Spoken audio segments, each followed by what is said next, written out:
Imagina por un momento que estás de pie en el siglo XVI, mirando el horizonte desde el puerto de Sevilla. Frente a vos, el río está lleno de galeones que regresan lentamente de ultramar.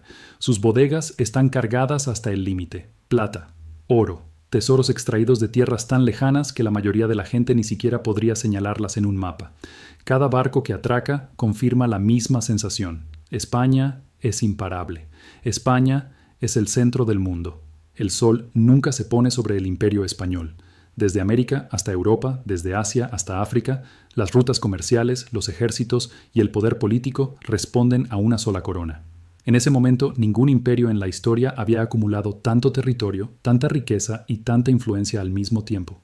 Si te acercaras a cualquier ciudadano español de esa época y le dijeras que en pocas décadas esa riqueza se convertiría en una carga, que ese poder empezaría a resquebrajarse desde adentro, probablemente se reiría. Pensaría que no entendés nada. ¿Cómo podría caer un imperio que literalmente extrae metales preciosos del suelo de otros continentes? ¿Cómo podría colapsar una nación que parece haber encontrado una fuente infinita de riqueza? Para ellos, el dominio español no era una etapa histórica, era el orden natural de las cosas, era permanente, era incuestionable. Ahora hagamos un corte brusco. Salí de ese puerto del siglo XVI y párate en el presente. Mira las megaciudades iluminadas, los puertos saturados de contenedores, las fábricas funcionando día y noche, las rutas comerciales que conectan cada rincón del planeta. Mira el poder industrial, tecnológico y logístico de China, un país que en pocas décadas pasó de la pobreza extrema a convertirse en el eje central del comercio global. Si alguien te dijera hoy que este sistema podría enfrentar tensiones profundas en los próximos años, que ciertos cimientos ya muestran grietas invisibles, la reacción sería la misma que la de aquel español del siglo XVI. Incredulidad. Negación. La historia ya vio esto antes. Pero para entender por qué estos paralelismos inquietan tanto, primero hay que volver al origen del poder español. España no se convirtió en imperio por casualidad. Supo aprovechar una combinación única de exploración, conquista, fe religiosa y ambición política. Tras la llegada a América, el flujo de metales preciosos no tuvo precedentes. Minas como Potosí comenzaron a producir cantidades de plata que Europa jamás había visto. Año tras año, toneladas enteras cruzaban el océano Atlántico. El efecto psicológico fue inmediato. España no solo era poderosa, parecía infinitamente rica. Ese flujo constante creó una ilusión peligrosa, la sensación de que el dinero nunca se acabaría. La corona podía financiar guerras en múltiples frentes, mantener ejércitos enormes, sostener una burocracia creciente y vivir rodeada de lujo. Mientras otros reinos europeos debían exprimir su productividad interna, mejorar su industria o incentivar la innovación, España parecía haber encontrado un atajo. No necesitaba producir más, solo necesitaba esperar el próximo barco. Durante un tiempo funcionó. La plata americana permitió a España convertirse en la superpotencia indiscutida de su era. Su influencia se extendía por todo el continente europeo. Sus decisiones afectaban a reinos enteros. La riqueza fluía tan rápido que parecía absurda la idea de preocuparse por eficiencia, productividad o diversificación económica. ¿Para qué invertir en manufactura local si el mundo entero ya estaba pagando tributo? Pero ahí es donde comienza el verdadero problema, porque mientras el tesoro se llenaba, algo mucho más importante empezaba a vaciarse. La estructura productiva interna. España comenzó a importar lo que antes producía: ropa, herramientas, bienes manufacturados. Otros países, especialmente en el norte de Europa, empezaron a desarrollar industrias, técnicas y sistemas financieros más sofisticados. España, en cambio, se acostumbró a comprarlo todo con plata fácil. El auge era real, pero estaba construido sobre una base frágil. La riqueza no nacía del trabajo interno, ni de la innovación, ni del aumento de productividad. Venía de afuera. Y cuando un imperio confunde ingresos extraordinarios con fortaleza estructural, empieza a sembrar su propia vulnerabilidad, porque el día que ese flujo se desacelere, o el día que los costos superen a la entrada de dinero, no hay sistema interno que sostenga el peso. En su punto máximo, nadie quería escuchar advertencias. La imagen del imperio era demasiado poderosa, demasiado grande para fallar, exactamente como ocurre siempre en la cima. La historia demuestra que los imperios no se sienten en peligro cuando realmente lo están. Se sienten invencibles. y es justamente ahí cuando cometen los errores que no se ven, los errores silenciosos, los que no aparecen en los mapas ni en los desfiles militares, pero que lentamente van debilitando todo desde adentro. Este fue el momento dorado de España, el momento en que todo parecía funcionar, el momento en que el mundo entero giraba alrededor de sus rutas, su moneda y su poder. Y también fue el momento exacto en que se tomó el camino que, sin que nadie lo notara, comenzó a dirigir al imperio hacia un callejón sin salida. Porque la caída no empieza con una derrota, empieza cuando la riqueza llega demasiado fácil. Durante décadas, el error permaneció oculto, no porque fuera pequeño, sino porque estaba cubierto por toneladas de plata. El problema del Imperio español no fue la falta de recursos, fue exactamente lo contrario. Tenía tantos que dejó de hacerse las preguntas correctas. La pregunta clave no era cuánto oro entraba, sino qué estaba pasando con la economía real mientras ese oro fluía sin freno. La plata americana comenzó a inundar Europa. Y como ocurre siempre que aumenta la cantidad de dinero sin un aumento equivalente de bienes y servicios, los precios empezaron a subir. Pan, telas, herramientas, todo costaba cada vez más. Lo que hoy llamaríamos inflación no fue un accidente, fue una consecuencia directa. España estaba inyectando enormes cantidades de riqueza monetaria en un sistema productivo que no crecía al mismo ritmo. El resultado fue simple y devastador. Cada moneda valía menos. Pero el daño más profundo no fue el aumento de precios, fue el cambio de comportamiento. Producir dejó de ser atractivo. ¿Para qué invertir años en mejorar talleres, capacitar artesanos o desarrollar industria local, si era mucho más fácil vivir del metal que llegaba del otro lado del océano? España se volvió rica sin volverse productiva. Esa es la frase clave. Y es una trampa histórica que se repite una y otra vez. Mientras tanto, otros países observaron y aprendieron. En lugar de competir por colonias, invirtieron en manufactura, comercio, tecnología naval, sistemas bancarios. España, en cambio, gastaba en guerras interminables, en mantener territorios dispersos, en sostener una corte gigantesca y una burocracia cada vez más pesada. El dinero entraba rápido, pero salía todavía más rápido. La plata no se acumulaba, se evaporaba, gran parte terminaba en manos extranjeras para pagar productos que España ya no fabricaba.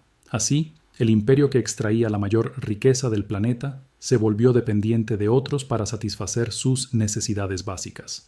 Era un contrasentido histórico, un coloso económico que no producía lo suficiente para sostenerse a sí mismo.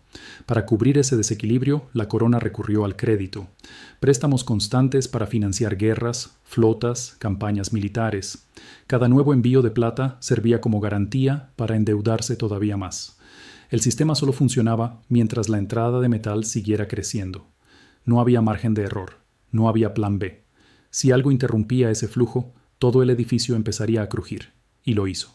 Las minas no eran infinitas, las rutas no eran seguras, las guerras se acumulaban, los intereses crecían.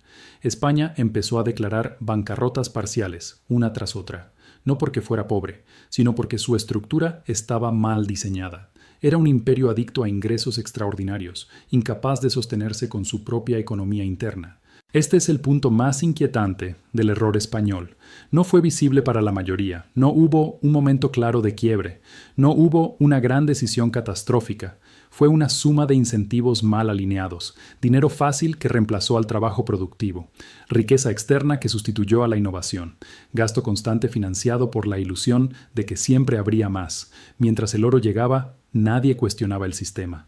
Al contrario, parecía una confirmación de que todo estaba funcionando, pero en realidad cada barco que atracaba reforzaba la dependencia. Cada tonelada de plata hacía más innecesario producir. Y cada año que pasaba, la base económica del imperio se volvía más delgada, más frágil, más vulnerable a cualquier cambio. Así fue como el imperio español cometió su error fatal, sin darse cuenta. No perdió poder de golpe, no fue derrotado en un solo campo de batalla, se vació por dentro, construyó su grandeza sobre una riqueza que no controlaba del todo y descuidó lo único que realmente sostiene a largo plazo a cualquier imperio, su capacidad de producir, adaptarse e innovar. Y cuando un sistema depende exclusivamente de que el dinero siga entrando para no colapsar, deja de ser fuerte. Solo parece fuerte. Ese fue el punto de no retorno, el momento en que la abundancia se convirtió en una debilidad estructural, el momento exacto en que la caída dejó de ser una posibilidad remota y pasó a ser una consecuencia inevitable del camino elegido. Las consecuencias no llegaron con una explosión, llegaron en silencio. Los precios siguieron subiendo mientras los salarios no acompañaban. La deuda se volvió permanente. El aparato estatal creció hasta volverse lento, costoso e ineficiente. Cada decisión necesitaba más dinero que la anterior, y cada nuevo problema se intentaba resolver con el mismo método: más gasto, más crédito, más dependencia de ingresos externos.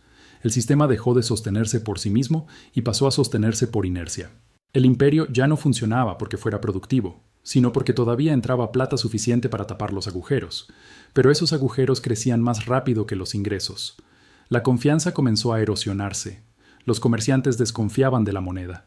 Los acreedores exigían condiciones más duras.